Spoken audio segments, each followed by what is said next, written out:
Good evening. Police searching for a 64-year-old man say they've found a body.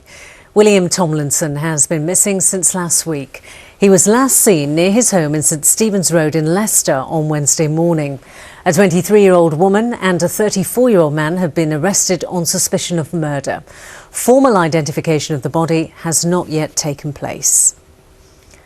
The Archbishop of Canterbury says he's embarrassed that Lichfield Cathedral is advertising for a cook with pay at less than the living wage.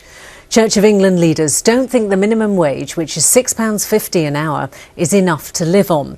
They have instead called for employers to pay the living wage at £7.85 an hour. Mark Goff reports. The Archbishop was in Birmingham to talk about how to tackle poverty, but instead it was the wages the church pays its own staff which have drawn criticism. Lichfield Cathedral is advertising for a cook in the cafe, paying between £6.50 and £7.50 an hour, less than the living wage, which is £7.85. This comes days after a letter from all bishops ahead of the election to every member of the Church of England, saying people should be paid the living wage. That was something we put to the Archbishop today. Why did the Church write the letter extolling the virtues of paying the living wage when it's not doing it itself in some areas?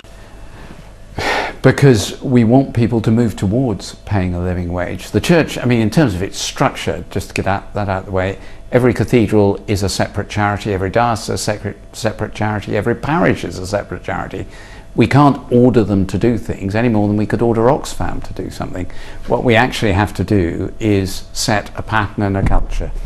The report on the living wage from the Archbishop of York said we should move towards paying living wage as quickly as we can.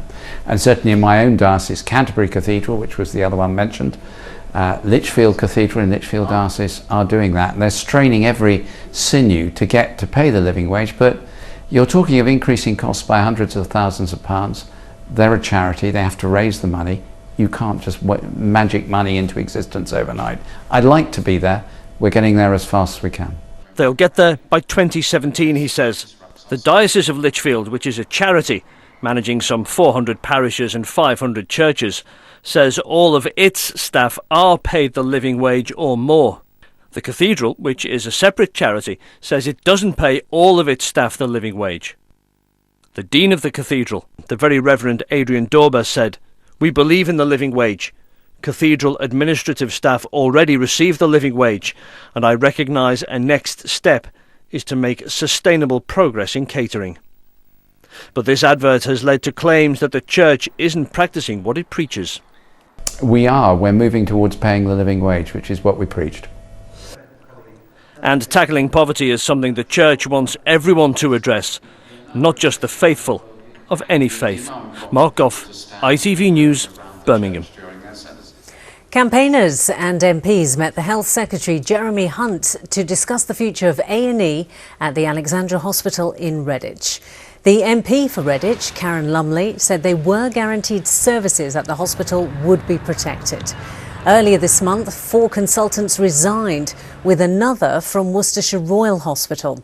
The Trust says the departments are still running normally. Muslim women are holding a conference to discuss ways of combating extremism and radicalisation. The gathering in Birmingham comes as the British authorities are trying to trace 3 teenagers from London who are thought to have travelled to Syria to join fighters from Islamic State. It's claimed they were radicalised online. Conference organiser Hifsa Haroon Iqbal said teenagers need to be supported. With all issues, and particularly with this one, we need to ensure that our young people understand that we are there to support them and that they can trust us, so that if there are issues that they are coming across, if there are people who are speaking to them, they need to feel confident enough to go to their mother. The clean-up operation began today after Leicester's former council offices were demolished. The 2 Newark Centre tower blocks were built in the 1970s, but they were declared structurally unsafe 4 years ago. Yesterday, the buildings were reduced to rubble in a series of controlled explosions, as Phil Brewster reports. For more than 4 decades, they'd been a feature of Leicester's landscape, but with a simple push of a button, they were gone.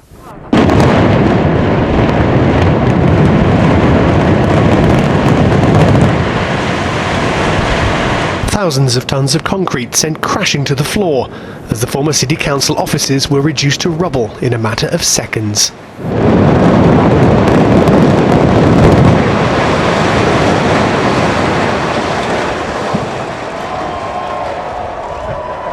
From the ground, the images were equally dramatic as the building collapsed, covering the surrounding streets and buildings in a huge cloud of dust. All around, people took up vantage points, trying to get the best view, and they weren't disappointed. Can't believe how controlled, very loud, but then all of a sudden totally quiet and it's gone. 9 months planning over in 10 seconds. It's kind of sad to see it go, but content that it's happened safely. It's been a feature for many years, so mixed emotions. It was really exciting actually, it was nice to be a part of it. After the excitement of yesterday, today saw the start of the clear-up operation, as diggers and cranes began removing the mountains of concrete and twisted metal. For the man responsible for bringing down the two buildings, relief it had all gone to plan. You've got the proximity of the building to major roads, buildings, shops, premises, the general public. It was totally to de-risk the whole job during the whole process and during the time of the demolition. It went exactly to plan, just exactly as we detailed everything with everybody in advance. It's gone exactly as per plan, as per schedule. The decision to demolish the towers was taken in 2010, when structural engineers declared them unsafe. But bringing down the 9 and 14-storey structures without damaging the surrounding buildings wasn't easy. In the days beforehand, more than 2,000 explosive charges were placed inside the building's pillars, connected by 7 kilometres of wiring and cables. A 150-metre exclusion zone was also set up around the towers to ensure no one was hurt by falling debris, as the explosive charges were fired. For businesses nearby, there had been concerns about damage from the blast. Today, an initial inspection appeared to show only minor structural problems. Basically, it's held up pretty well. We've lost a few roofing tiles and there's a lot of dust ingress into the building, but generally can't see too much damage. And for others who'd worked in the shadow of the two buildings, delight that they'd finally gone. It was ugly and it was depressing to look at, really. Frankly, I wish they'd done this, years ago, really. I'm glad to see the back of it, though. Absolutely, yes. It's hoped the site will be completely cleared by May this year. Meanwhile, the City Council's considering offers from several developers who want to take it over. But whatever happens, the two towers that once dominated Leicester's skyline are no more. Phil Brewster, ITV News, Leicester. The Transport Secretary, Patrick McLaughlin, has visited what will become Kenilworth's new railway station, which is due to open in December 2016. It's 50 years since Kenilworth had a passenger service, but work is due to start soon on the new £12 million project. It will run hourly services to Leamington Spa and Coventry. The route which King Richard III's coffin will take through Leicestershire has been published today. The King's remains will travel 15 miles through the county on Sunday the 22nd of March, finishing in Leicester city centre as part of a week of reinterment commemorations. Today, 27,000 maps containing the details of that route were delivered to people living along it. There'll be quite a bit of traffic disruption on the day. So this week, the whole route is being signed.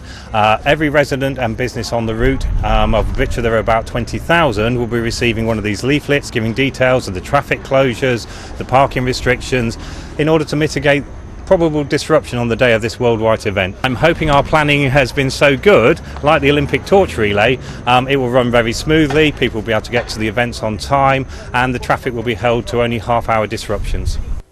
And no doubt they'll be hoping for good weather. Speaking of which, let's get the forecast for the next day or so. And with the details, here's Lucy. What's in store for today? ITV Local Weather, sponsored by Centre Parks. Hello again. I hope you've had a good Monday. The rest of this week is looking quite unsettled, but there will be a little bit of sunshine in the forecast to look forward to. It's all been about the showers today and the strong winds. The showers coming in from the northwest, as you can see here on the radar. We're left with a few showers overnight tonight that could be wintry on higher ground of the Staffordshire moorland. A frosty night to come as well, feeling chilly everywhere, so a crisp start to the day tomorrow. But we should see some lovely wintry sunshine. But we're still stuck with these isolated showers as we head through the morning and the afternoon. Still quite breezy and feeling chilly, just like today. ITV Local Weather, sponsored by Centre Parks.